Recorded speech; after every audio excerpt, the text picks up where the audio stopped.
السلام علیکم ناظرین، افغانستان سے امریکی افواج کے انخلاء کا اعلان ہو چکا ہے اور امریکی صدر نے یہ کہا ہے کہ مئی میں افغانستان سے امریکی افواج کا انخلاء شروع کر دیا جائے گا، اور جو باقی 2500 کے قریب جو امریکی فوجی ہیں وہاں پہ جو مختلف تربیتی امور پر فرائض سر انجام دے رہے ہیں ان کو امریکہ واپس بلا لیا جائے گا، اور اس کے ساتھ ساتھ جتنی بھی امریکہ کی اتحادی افواج کے وہاں پہ فوجی ہیں اور جوان ہیں ان کو بھی واپس بلایا جائے گا۔ اس کے ساتھ ہی جو دوسری طرف افغان طالبان کے ساتھ جو افغان پیس پروسیس کا عمل جاری ہے، استنبول پروسیس، اس میں تھوڑا سا ڈیلے ہوا ہے۔ طالبان نے اس میں شرکت کرنی تھی لیکن شرکت نہیں کی۔ طالبان کی کچھ اپنی پولیٹیکل ڈیمانڈز ہیں، وہ فوجی انخلاء کے بعد افغانستان کے اندر جو سیاسی سیٹ اپ ہے اس کے اندر اپنا شیئر مانگ رہے ہیں، اور ان کا مطالبہ یہ ہے کہ 9/11 میں جو پوزیشن تھی ان کی پولیٹیکلی، کیونکہ ان کی حکومت کو اس وقت ان کے خیال کے مطابق ناجائز طریقے سے ختم کیا تھا اور ان کے اقتدار ان سے چھینا گیا تھا، تو اس لیے ان کو اقتدار واپس دیا جائے، جبکہ افغانستان کے اندر جو پولیٹیکل لیڈرشپ ہے، باقی جو سیاسی عناصر ہیں، ان کا یہ خیال ہے کہ ایسا ممکن نہیں ہے۔ افغانستان کے اندر کوئی عبوری سیٹ اپ بنایا جا سکتا ہے، اس کے نتیجے میں پھر ایک الیکشن پروسیس ہو، اس میں جس کو بھی کامیابی حاصل ہو وہ آ کے اقتدار سنبھالے۔ تو ان معاملات کے اندر 2-3 چیزیں بڑی اہم ہیں۔ ایک تو یہ سوال پیدا ہوتا ہے کہ کیا امریکی افواج کے انخلاء کے بعد افغانستان کو دوبارہ اس طرح تنہا چھوڑ دیا جائے گا جس طرح پہلے رشیا کی یہاں پہ آمد ہوئی تھی، اور جب رشین انخلاء یہاں سے ہوا تھا اور پھر اس کے بعد افغانستان کو تنہا چھوڑ دیا گیا اور ایک خانہ جنگی ہوئی، اس خانہ جنگی کے نتیجے میں انتہا پسندی اور شدت پسندی کو اتنا فروغ ملا کہ وہ پورے خطے کو اس نے اپنی آگ کی لپیٹ میں لے لیا۔ ایک معاملہ یہ ہے۔ دوسرا یہ دیکھنا ہوگا کہ یہ کتنا پائیدار اب جو کوئی بھی سیاسی جو افغان پیس پروسیس ہے اس کے نتیجے میں کوئی بھی جو سیاسی نتیجہ نکلتا ہے، کوئی سیاسی سیٹ اپ بنتا ہے، تو کیا وہ اتنا پائیدار ہوگا کہ اس سے نہ صرف افغانستان کے اندر خطے میں افغانستان میں صرف امن قائم ہو، بلکہ اس سے خطے میں بھی اس کے ثمرات پہنچیں، اور جو خطے کے اندر مختلف ڈیولپمنٹس ہو رہی ہیں ریجنل کوآپریشن کے حوالے سے، trade cooperation, economic cooperation, defence cooperation کے حوالے سے، تو اس میں پیش رفت ہو سکے گی۔ تو ان چیزوں کا ہم جائزہ لیں گے آج اپنے اس گفتگو میں، اور ہمارے ساتھ شریک گفتگو ہوں گے پشاور سے فخر کاکا خیل صاحب۔ فخر کاکا خیل سینئر جرنلسٹ ہیں اور افغانستان ایشوز کے اوپر، ٹرائبل ایریاز کے ایشوز کے اوپر اور مڈل ایسٹ کے ایشوز کے اوپر، سنٹرل ایشیا کے اوپر بھی انہوں نے کام کیا ہوا ہے۔ تو تھینک یو ویری مچ فخر ہمیں جوائن کرنے کا۔ تو بنیادی کویسچن آپ سے یہی ہے جو میں اوپننگ ریمارکس سے میرے کہ امریکی افواج کے انخلاء کے بعد افغانستان میں پائیدار امن کے امکانات کتنے ہیں، اور کیا آپ سمجھتے ہیں کہ امریکہ کے جانے کے بعد کوئی ایسا سیٹ اپ بنے گا کہ جس میں خانہ جنگی کی بجائے جو ہے سیاسی استحکام کو تقویت حاصل ہوگی؟ جی بالکل خالد جمیل صاحب، یہ بہت اہم موقع ہے اس وقت، نہ صرف ساؤتھ ایشیا کے لیے بلکہ پوری دنیا کے لیے، کیونکہ جس جنگ کا آغاز آج سے 20 برس پہلے ہوا تھا، اب جو امریکہ اور ان کے اتحادی ممالک ہیں وہ بالآخر اس جنگ کا خاتمہ کرنے کے اعلانات کر رہے ہیں، اور ہمیں بتایا جا رہا ہے کہ 1 مئی سے ہی جو بین الاقوامی افواج ہے افغانستان سے ان کی انخلاء کا عمل شروع ہو جائے گا۔ 20 سال گزر گئے اس تمام جنگ کو، جس کے حوالے سے خود امریکن یہ کہتے ہیں کہ یہ ان کی تاریخ کی سب سے بڑی جنگ ثابت ہوئی۔ اس کے بعد کیا ہوگا، یہ یقینی طور پر بہت بڑا سوال ہے۔ جو افغانستان کو قریب سے جاننے والے لوگ ہیں یا جو اس وقت صورتحال ہے افغانستان کی، میں کچھ زیادہ پرامید نظر نہیں آتا، اور اس کی بنیادی وجوہات ہے۔ ایک تو امریکہ حسب معمول، جیسے کہ عراق میں بھی ہم نے دیکھا کہ جس طریقے سے انہوں نے فوجی انخلاء کیا اور اس کے بعد پورا خطہ ہی ڈیسٹیبلائز ہوا، مڈل ایسٹ میں اب بھی آگ کے جو شعلے ہیں وہ اٹھ رہے ہیں۔ لگ بھگ یہی صورتحال افغانستان میں بھی ہوگی، کیونکہ اگر امریکہ اس حالت میں، جس حالت میں افغانستان ہے، اگر اس حالت میں وہ افغانستان کو چھوڑ کر چلا جاتا ہے، تو اس بات کا فیصلہ کون کرے گا کہ کس کو شکست ہوئی، کس نے یہ جنگ جیتی؟ ظاہری بات ہے امریکہ چلا جائے گا، ان کی قائم کردہ جو حکومت ہے ان کو بے پناہ مسائل کا سامنا کرنا ہوگا، نہ صرف اقتصادی طور پر بلکہ سیاسی طور پر بھی۔ افغان طالبان اس تمام صورتحال میں خود کو فاتح سمجھتے ہیں۔ ان کا یہ ماننا ہے کہ جو صورتحال 9/11 سے پہلے کی تھی، چونکہ ان سے غیر آئینی، غیر قانونی طور پر، غیر اخلاقی طور پر بلکہ وہ کہتے ہیں ان سے حکومت چھینی گئی تھی، اب انہوں نے جنگ کر کے امریکہ کو چاروں چانے چت کر دیا ہے، اور اب ہونا یہ چاہیے کہ کابل کی حکومت جیسے پہلے ان کے پاس تھی ان کے حوالے کی جائے اور وہ اسلامی اصولوں کے مطابق اس افغانستان کو چلائیں. لیکن میں یہ سمجھتا ہوں کہ ایسا ناممکن ہوگا. اب افغانستان بھی وہ افغانستان نہیں رہا. ایک جانب الیکشنز وہاں پر ہوئے ہیں، بھاری سرمایہ کاری ہوئی ہے، اس کے ساتھ ساتھ تعلیم اور جو ادارے بنے ہیں، اب ان کی موجودگی میں اگر ہم یہ سمجھیں کہ واپس وہ طالبان دور پر چلا جائے گا، یہ بھی مناسب نہیں ہوگا. دوسری جانب افغان طالبان بھی 20 سال جنگ لڑنے کے بعد یقینی طور پر اس بات کے لیے راضی نہیں ہوں گے کہ وہ اقتدار کسی کے ساتھ شریک کر سکیں. تو یہ وہ نظریاتی اور اقتصادی اور سیاسی تصادم ہوگا جو افغانستان میں فیوچر میں ہمیں نظر آئے گا. اور اگر تمام اقوام عالم کوشش بھی کریں، کوئی انٹرم ٹائپ کی گورنمنٹ بھی قائم ہو، تو وہ ہزاروں فائٹرز جو یا طالبان کے ساتھ ہیں یا داعش کے ساتھ ہیں یا کسی بھی دڑے کے ساتھ ہیں، چونکہ ٹرائبل سوسائٹی ہے افغانستان کی، تو وہ اپنی ہی کریں گے اور وہ کوشش کریں گے کہ صوبوں کی حد تک اپنی کنٹرول جمائے رکھیں. اور اسی طریقے سے ہم دیکھ رہے ہیں کہ یہ آگ پھیلے گی، مزید پھیلے گی. اور اسٹیبلٹی فی الوقت اگر تمام ممالک خلوص دل کے ساتھ کوشش کریں، تمام ممالک سے میری مراد امریکہ، یورپ، ایران، روس، چین، جن کے ساتھ کم از کم جن کے ساتھ بارڈرز ان کے لگے ہوئے ہیں، ایون پاکستان، تو تب کافی چانسز پیدا ہوتے ہیں. لیکن اگر ایسا نہیں ہوتا، چونکہ ظاہری بات ہے یہ ایک کثیر القومی فارمولہ ہوگا اور ساتھ میں اس کی اقتصادی ڈیمانڈز بھی زیادہ ہوں گی، تو لیکن جب تک وہ نہیں ہوتا مجھے نہیں لگتا کہ افغانستان میں اسٹیبلٹی آئے گی، بلکہ میں سمجھتا ہوں کہ اس آگ میں، اس جنگ میں مزید اضافہ ہوگا. فخر، آپ نے یہ کہا کہ جو نظریاتی اور سیاسی تصادم یا تنازعات یا اختلافات جو ہیں وہ ایگزسٹ کرتے ہیں وہاں پر اس وقت، جو بھی صورتحال ہے جو ساری آپ بیان کر رہے ہیں. سوال یہ پیدا ہوتا ہے کہ جو افغان امن مذاکرات کے نتیجے میں اگر وہاں پہ کوئی عبوری سیٹ اپ بنتا ہے جو تمام فریقین کو قابل قبول ہو، اگرچہ ابھی تک طالبان کہہ رہے ہیں کہ نہیں ہمیں ڈائریکٹ اقتدار میں شیئر دیا جائے، لیکن اگر کوئی عبوری سیٹ اپ بنتا ہے اور اس میں طالبان کو شیئر دیا جاتا ہے، تو کیا جو وہاں کی باقی سیاسی جماعتیں ہیں، ناردرن الائنس کا جو طبقہ ہے وہ بھی، اور اس کے علاوہ باقی بھی سیاسی جماعتیں، کیا وہ طالبان کو بطور ایک سیاسی اینٹی یا بطور ایک سیاسی اسٹیک ہولڈر یا ایک سیاسی جماعت کے وہ ایکسیپٹ کریں گے یا نہیں کریں گے؟ جی بالکل، یہ ایک بہت بڑا چیلنج ہے، اور اس کا آغاز اس طرح ہوا کہ جب امریکہ دوحہ میں طالبان کے ساتھ اپنا سیٹ اپ یا جو معاہدہ ہے اس پر بات چیت مکمل ہوئی، تو اس کے بعد انٹرا افغان ڈائیلاگ کا اندیا دیا گیا کہ اب افغان مطلب افغان ایلڈرز یا جو جرگہ ہے، جو لوئے جرگہ ہے یا پارلیمنٹ ہے، اور ساتھ میں متحارب جو دڑے ہیں طالبان، ان کے رہنما آپس میں بیٹھیں گے اور کوئی فارمولہ طے کریں گے کہ کس طریقے سے امریکہ اور نیٹو افواج کے انخلا کے بعد افغانستان کی سیاسی اور انتظامی ساخت کیسے ہوگی. لیکن اس وقت اس میں بہت بڑی رکاوٹیں شروع ہوئی، جیسے کہ میں نے پہلے بھی عرض کیا کہ طالبان ایک خاص نظام مملکت یا نظام حکومت کو مانتے ہیں، جس میں پہلی بات تو یہی تھی کہ افغانستان کا کہ اس بات پہ زور دے رہا تھا طالبان، جو افغان طالبان ہیں، کہ افغانستان کا نام امارت اسلامی افغانستان ہوگا. اور اس کے ساتھ نیچے پہ ظاہری بات ہے پارلیمنٹ کا وہ تصور نہیں ہے، الیکشن کا وہ تصور نہیں ہے، شورا کے ذریعے ہی ہم معاملات چلائیں گے اور پھر پروونشل شوراز ہوں گی اور علماء کرام ہوں گے اور وہ اس چیز کو چلائیں گے. لیکن ظاہری بات ہے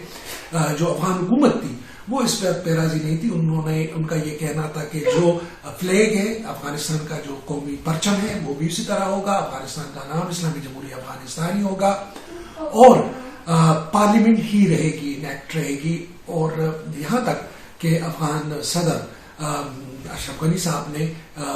افغان طالبان کو یہ پیشکش کی کہ چلیں آئیے الیکشن کی طرف جاتے ہیں. الیکشن میں جس کی بھی حکومت بنتی ہے، دونوں فریقیں اس کو قبول کریں گے.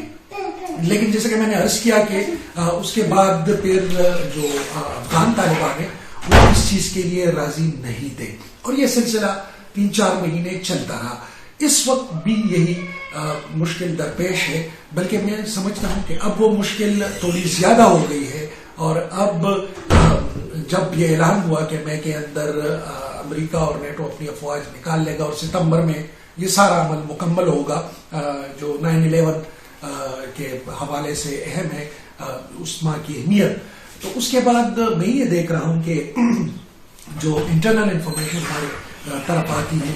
خصوصی طور پر کندوز میں، غزنی میں، پکتیکا، کنڑ، نورستان، بدخشان اور اس کے ساتھ ساتھ فرا ولایت میں جو صوبہ ہے، مطلب اگر جتنے بھی آپ صوبے دیکھیں، زابل کی مثال لے لیتے ہیں، یہ وہ صوبے ہیں جہاں پر اس وقت ہمارے پاس انفارمیشن ہے کہ صرف شہروں کے اندر ہی افغان حکومت کام کر رہی ہے. باقی جو کربجوار کے علاقے ہیں، چاہے وہ شہری ہوں یا دیہاتی، وہاں پر افغان طالبان ایکٹیو ہو چکے ہیں. School, hospitals, roads, line order, وہ سب کچھ افغان طالبان سنبھال رہے ہیں اس وقت جو موجودہ سچویشن ہے. اب ایسے میں یہ کہنا میرے خیال میں قبل از وقت ہوگا کہ کیا کوئی عبوری سیٹ اپ بنے گا بھی یا نہیں بنے گا تو اس کی ساخت کیسی ہوگی، کیونکہ افغانستان کی سیاست کو سمجھنے کے لیے اس کی جو سماجی اور معاشرتی ڈھانچہ ہے وہ سمجھنا بہت اہم ہوتا ہے. اس میں اہم چیز یہ ہے کہ چونکہ قبائلی طرز معاشرت ہے اور بڑے پیمانے پر اگر دیکھیں تو ایک ایشو پہلے سے ہی ہے پشتون نان پشتون کا. آپ نے دیکھا ہوگا کہ موجودہ پارلیمانی سیاست میں بھی ڈاکٹر عبداللہ ہار کے بھی شیئر مانگ رہے تھے اشرف غنی صاحب سے، حالانکہ الیکشن وہ ہار چکے تھے، لیکن انہوں نے کہا نہیں، بس مجھے دینا ہے اور یہ ہماری قوم کے لیے ضروری ہے، کیونکہ وہ جو ٹرائبل مائنڈ سیٹ ہے وہ بھی کار فرما رہتا ہے. اور یہی صورتحال میرے اپنے خیال میں اگر عبوری سیٹ اپ بنتا بھی ہے تو مختلف لنگوسٹکس کے، مختلف ٹرائبس کے اور مختلف ریجن کے لوگوں کو ایڈجسٹ کرنا پڑے گا. فخر آپ نے ایک دو چیزوں کی نشاندہی کی کہ جو طالبان کی سیاسی حیثیت ہے یا جو بھی معاملہ ہے، اس کے ساتھ ساتھ جو ایک اہم بات ہے کہ وہ جو پارلیمانی نظام ہے یا پارلیمنٹ کا جو وجود ہے اس کے حوالے سے ان کو بڑے تحفظات ہیں. جیسے آپ بھی کہہ رہے ہیں کہ وہ پارلیمنٹ کے بجائے وہ شورا کو ترجیح دیتے ہیں اور شورا کے نظام کے حوالے سے وہ بات کرتے ہیں کہ وہ شورا قائم کریں گے اور یہ پارلیمنٹ کو وہ قائم نہیں کریں گے. نام بدلنے سے میرا خیال ہے کوئی ایسا فرق نہیں پڑتا. ہمارے پاکستان کے اندر بھی پارلیمنٹ کو مجلس شورا کہا جاتا ہے جہاں پہ مشاورت کی جائے، تو ایسا کوئی معاملہ نہیں ہے. اصل جو معاملہ ہے، جو اصل سوال یہ پیدا ہوتا ہے کہ جو اس وقت طالبان کی لیڈرشپ ہے یا وہ جو طالبان کی لیڈرشپ تھی جو 9/11 کے بعد تھی، جو مسلسل جنگ لڑ رہی تھی اتحادی افواج کے خلاف اور پاکستان میں بھی دہشت گردی کے واقعات جس تیزی کے ساتھ بڑھے تھے، ایک وہ طالبان کی لیڈرشپ تھی اور ایک طالبان کی وہ لیڈرشپ تھی جو 9/11 سے پہلے افغانستان میں یا جہاد افغانستان میں جس نے حصہ لیا تھا یا اس کے بعد جو حکومت سازی اور اس وہاں کی سیاست کے اندر جس کا عمل دخل تھا. تو ان میں کیا فرق ہے اور ان کی کیا ابھی کچھ سوچ میں بھی تبدیلی آئی ہے، کوئی ان کے نظریات میں بھی تبدیلی آئی ہے، یا ابھی تک یہ اسی طرح انتہا پسندی کی طرف جائیں گے اور جو خطے کے اندر اگر یہ دوبارہ واپس آتے ہیں، آپ نے اپنی باتوں میں کہا کہ کافی علاقوں میں ان کا کنٹرول ہے، تو اگر یہ آتے ہیں تو پھر خطہ جو ہے کہ ایک دفعہ پھر انتہا پسندی کی طرف جائے گا، یا ان کی کوئی سوچ بدلی ہے، اس کے اندر تبدیلی آئی ہے اور خطے میں بھی اس تبدیلی کے اثرات کو دیکھا جا سکے گا؟ جی بالکل خالد صاحب، بہت تبدیلی آئی ہیں، پلوں کے نیچے بہت سا پانی بہہ چکا ہے. 90s کے جو افغان طالبان تھے وہ ایکچولی بائی پروڈکٹ تھے افغان جہاد کے. اگر دیکھا جائے ملا عمر بھی افغان جہاد سے ہی ابھر کر سامنے آئے تھے اور اس وقت وہ ریئیکشنری تھے. نظام فرسودہ ہو چکا تھا، مجاہدین آپس میں لڑتے رہے اور ایک بہت بڑا چیلنج تھا افغانستان میں امن کا قیام. امن کے ساتھ ہی پھر ظاہری بات ہے بزنس بھی یا اقتصاد بھی ریلیٹڈ ہے اور گورننس بھی اس کے ساتھ ریلیٹڈ ہے. تو اس وقت جو ساتھ، جیسے کہ میں نے پہلے بھی عرض کیا کہ کابل تک تقسیم ہو چکا تھا، شمال اور جنوب میں شمال میں ایک دڑے کی حکمرانی تھی کابل شہر کے اندر. اسی طریقے سے افغانستان پوری طرح بکھر چکا تھا اور وار لارڈز جو مجاہدین تھے وہ وار لارڈز بن گئے تھے. روڈز کے اوپر پکڑ دکڑ ہوتی تھی, لوٹ مار ہوتی تھی, ٹیکس کے نام پر زبردستی کے پیسے وصول کیے جاتے تھے, اور اخلاقی طور پر بھی کہا جاتا ہے اور بڑے واقعات مشہور تھے. اور افغان طالبان میں اس وقت جب ہم بات کرتے تھے تو آپس میں بات کرتے تھے کہ کس حد تک وہ فارمل مجاہدین اخلاقی طور پر گر چکے تھے. اور اسی کی نتیجے میں پھر افغان طالبان کا ظہور ہوا. ملا عمر اس میں آئے, اقتدار میں آئے. اس کے بعد ہم نے دیکھا کہ جو امریکہ کے آنے کے بعد جو فائٹرز تھے وہ ادھر ہی رہے, اور لیڈرشپ میں کافی سارے نہ صرف پاکستان آئے بلکہ ایران چلے گئے, مڈل ایسٹ چلے گئے. اور اسی طریقے سے اگر آپ ذرا یہ سوچیں کہ 9/11 کو جو بچہ افغان طالب کے گھر پیدا ہوا تو وہ اب بڑھتے بڑھتے 20 برس کا ہو چکا ہے, مطلب 16, 18, 17, 18, 19 یہ ایکٹیو فائٹرز ہیں. یہ ان فائٹرز نے ایک نئے افغانستان کو دیکھا, امریکہ کی موجودگی کو دیکھا, افغان گورنمنٹ کو دیکھا, پھر مختلف جو عالمی صورتحال ہے وہ بھی دیکھی. ان کا انٹریکشن بھی مختلف قوموں کے ساتھ ہوا. رشیا سے جو مجاہدین تھے وہ آئے, چین سے جو مجاہدین تھے وہ آئے, مڈل ایسٹ سے جو مجاہدین تھے وہ بھی آ گئے. وہ ایک بھی ہے, لیکن ساتھ میں فیس بک بھی آ گیا, ٹویٹر بھی آ گیا, یوٹیوب بھی آ گیا, ٹیلی گرام بھی آ گیا, واٹس ایپ بھی آ گیا. اس میں جو ڈیجیٹل اور پھر ایجوکیٹڈ, کیونکہ ان 20 سالوں میں بہت سارے جو افغان طالبان کی جو نئی نسل تھی, جیسے کہ میں نے عرض کیا, وہ مدارس کے ساتھ ساتھ ایران میں, پاکستان میں یا خود افغانستان کے اندر ان کی اسکول تک رسائی تھی, تو وہ پڑھے لکھ کے بھی ہوئے. اب ان کے حوالے سے یہ کہنا کہ وہ وہی ری ایکشن دیں گے یا وہی ان کا سٹائل ہوگا جو 80s میں تھا یا جو 90s میں تھا, میرے خیال میں ہم غلطی پر ہوں گے. اور یہی وجہ ہے کہ لیڈرشپ نے بھی اس چیز کو ریئلائز کیا اور انہوں نے کہا کہ جو خواتین کی تعلیم ہے ان پر کوئی قدغن نہیں ہوگی, پردہ ہوگا, تعلیم ہوگی. سب سے بڑا ایشو اس وقت بھی یہ تھا کہ خواتین مریضوں کو مرد ڈاکٹر دیکھا کرتے تھے طالبان دور میں, وہ چیز بھی اب ختم رہی. اور اب وہ خود ہم کئی صوبوں کے اندر افغان طالبان کو دیکھ رہے ہیں کہ وہ خواتین ڈاکٹرز کو پروموٹ کرتی ہیں, ان کو سیکیور رکھتی ہیں. گو کہ رات کے وقت ان کا وہ پریزنس, وہ کہتے ہیں کہ آپ رات کے وقت ہاسپٹل میں نہ رہیں, لیکن بوقت ضرورت آپ کو بلایا جا سکتا ہے, پوری سیکیورٹی کے ساتھ آپ آئیں اور اپنی مریض کو دیکھیں. ساتھ ہی ساتھ جو بہت بڑی پیش رفت ہوئی ہے میرے اپنے خیال میں, ایک وہ دور تھا, آپ نے بھی دیکھا ہوگا, ہم نے بھی دیکھا کہ ایران کے ساتھ ان کے حالات اس حد تک بگڑ چکے تھے کہ ایرانی ڈپلومیٹس کو افغان طالبان نے مار دیا تھا طالبان دور میں.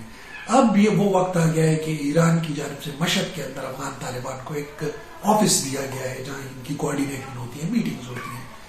ساتھ ہی ساتھ یہ وہی مجاہدین تھے جو رشیا, جیسا کہ میں نے کہا نا کہ رشین جہاد کے بطن سے ان کا جنم ہوا.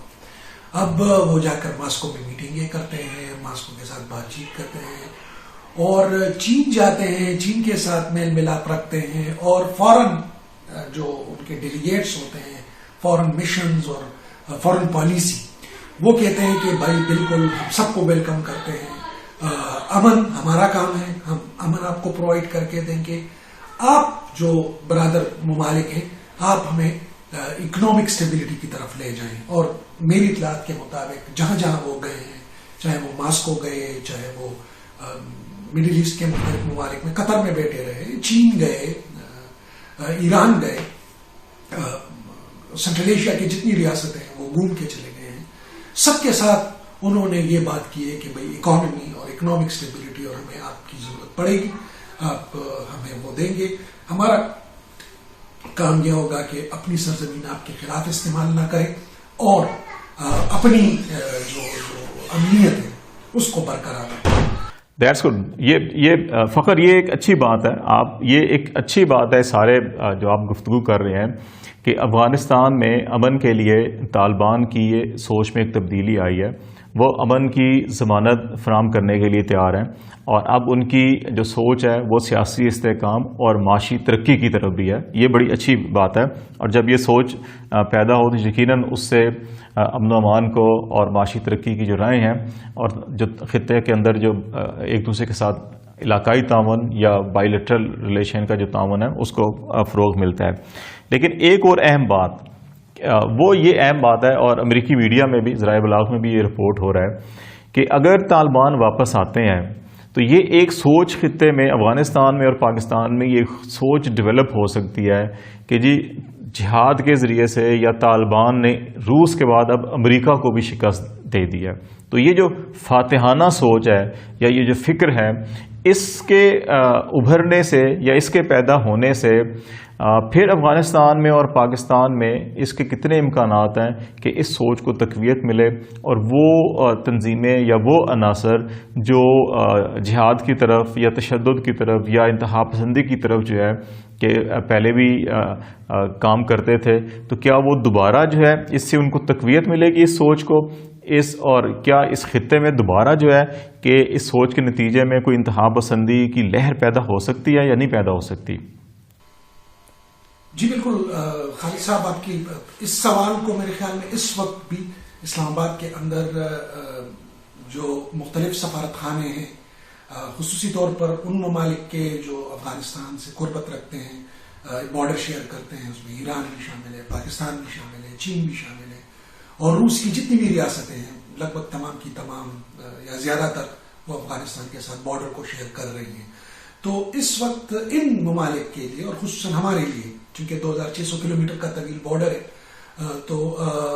جو سنجیدہ طبقے ہیں بدقسمتی سے میڈیا کے اندر یا سیاست دانوں میں مجھے ایسے نظر نہیں آتے، لیکن جو ہمارے ادارے ہیں یقینی طور پر ان کی نظر اس چیز پر ہوگی اور بالکل جو اشارے آ رہے ہیں یا بتا رہے ہیں وہ یہی ہے کہ انتشار بڑھنے والا ہے. اس کی ایک بنیادی وجہ ہے. دیکھیں، اگر گزشتہ الیکشن میں افغانستان کے اندر جو آفیشیلی فگرز آئیں ان کے مطابق 80,000 کے قریب لا انفورسنگ ایجنسیز کے ارکان تھے افغان حکومت کے اور 70,000 کے قریب افغان طالبان کا دعویٰ تھا کہ ہمارے پاس جنگجو ہیں. تو اس طریقے سے ایک بیلنس تھا افغان حکومت اور ان کے خلاف لڑنے والوں میں. اب اگر کوئی حکومت بنتی ہے یا امن آتا ہے تو سوال یہ ہے کہ ٹھیک ہے 1,000-2,000 جو افغان کمانڈرز ہیں یا لیڈرشپ ہے وہ تو ایڈجسٹ ہو جائے گی گورنمنٹ مشینری میں، لیکن یہ جو افغان فائٹرز ہیں 60-70 ہزار کے قریب یہ کہاں جائیں گے؟ اچھا یہ جائیں گے اگر آپ اس کو افغان نیشنل آرمی میں ضم کر دیتے ہیں تو وہاں جو افغان نیشنل آرمی کے اپنے 80,000 ہیں وہ کہاں جائیں گے؟ اور وہ اس سوچ کے ساتھ کہ یہ دونوں ایک دوسرے کے خلاف 20 سال سے لڑ رہے ہیں، اپنے خاندانوں کی قربانیاں دی ہیں، اپنے دوستوں کی قربانیاں دی ہیں، اپنے رشتہ داروں کی قربانیاں دی ہیں دونوں فریقین نے ایک دوسرے کے خلاف. تو افغان نیشنل آرمی کے اہلکار اور افغان طالبان کے جو فائٹرز تھے اگر کوئی ادارہ ایسا بنتا ہے کہ جی ہم اس کی ریکروٹمنٹ کر دیتے ہیں، جس طرح کہ آج سے کئی دہائیاں پہلے جب یہ نیشنل گارڈ سعودی عرب کی بنی تھی، یہ پہلے جنگجو تھے مختلف ممالک کے اوپر اٹیک کرتے تھے، پھر جب کنگڈم بنی تو ان تمام جنگجوؤں کو نیشنل گارڈ میں کھپا دیا گیا. اس کے بھی پھر اپنے ریپرکشنز تھے تاریخ میں، اس کی بھی بڑی ٹریجڈیز ہوئی. تو ان لوگوں کو اب اگر ایڈجسٹ کرنا ہے تو کہاں ایڈجسٹ کرنا ہے؟ اچھا اس کے ساتھ ایک اور اہم ایشو ہے، داعش ایک اہم فیکٹر ہے جسے ہم عموماً ایوائڈ کر رہے ہیں لیکن وہ بہت اہم فیکٹر ہے. اب اگر امریکہ وہاں سے نکلتا ہے اور افغان طالبان اقتدار میں آتے ہیں یا ان کو حکومت سونپی جاتی ہے یا کنٹرول کرتے ہیں تو ایک ٹگ آف وار ان داعش اور طالبان کے بیچ میں جاری رہے گا اور وہ جو جنگ ہوگی، کیونکہ یہاں سے جا کے سیریا میں لڑنا ایک اور بات ہے، لیکن اب جب داعش کے فائٹرز کو اپنے دشمن روس کی شکل میں بالکل بارڈر پہ نظر آئے تاجکستان ازبکستان پہ، اور جب داعش کو اپنے دشمن ایران کی شکل میں بارڈر پہ نظر آئیں، بلخ کے ساتھ اور فرا کے ساتھ، اور یہ جو بارڈرنگ پروونسز ہیں ایران کے ساتھ، تو کہاں وہ ادھر پرائی جگہ پر جا کے لڑنا، کہاں آ کے بالکل مطلب پڑوس میں لڑنا، تو وہ بھی آپٹ کریں گے کہ زیادہ سے زیادہ اپنی کنسنٹریشن، جیسے کہ میں نے عرض کیا کہ ایران اور روس داعش کے نشانے پر سیریا میں بھی یہی دو ممالک تھے، یہاں پر بھی یہ دو ممالک ہوں گے، اور اس کی لپیٹ میں اوبیسلی ہم بھی آئیں گے۔ جو نئی بات ہوگی جس کے لیے ہمیں اور ہماری حکومت کو تیار رہنا چاہیے، گو کہ بارڈر فینسنگ بھی ہو چکی ہے اور اب ایک پراپر گیٹس بھی نصب کیے جا چکے ہیں۔ میں سمجھتا ہوں کہ آئندہ کچھ مہینوں میں ہمیں لاکھوں کی تعداد میں جو افغان مہاجرین بھائیوں کا انفلکس ہے، کیونکہ وہ کہاں جائیں گے، وہ ہمیں نظر آئے گا پاکستان کے اندر، خصوصاً بلوچستان میں، خیبر پختونخوا میں، ان علاقوں کے اندر ان کی آمد بڑھے گی، جس کے لیے ظاہری طور پر ہمیں تیاریاں پکڑنی ہوں گی۔ جی فخر، بہت شکریہ آپ کا، بہت بہت بہت شکریہ آپ کا ان پٹ آپ دے رہے تھے ہمیں، جو افغانستان سے امریکی افواج کے انخلاء کے بعد جو صورتحال پیدا ہو سکتی ہے، جو چیلنجز ہو سکتے ہیں وہ کیا ہیں اور ان کو کس طرح سے نبرد آزما کیا جا سکتا ہے، اس سے بات چیت کر رہے تھے فخر کا خیل ہمارے ساتھ۔ ناظرین، اس موضوع سے متعلق اور اس سے منسلکہ جو دیگر موضوعات ہیں ان کے اوپر ہم یہ اپنی جو گفتگو ہے اور یہ جو پروگرام ہے ان کا سلسلہ جاری رکھیں گے۔ آج تک کے لیے اتنا ہی تھا، اجازت دیجیے، اللہ حافظ۔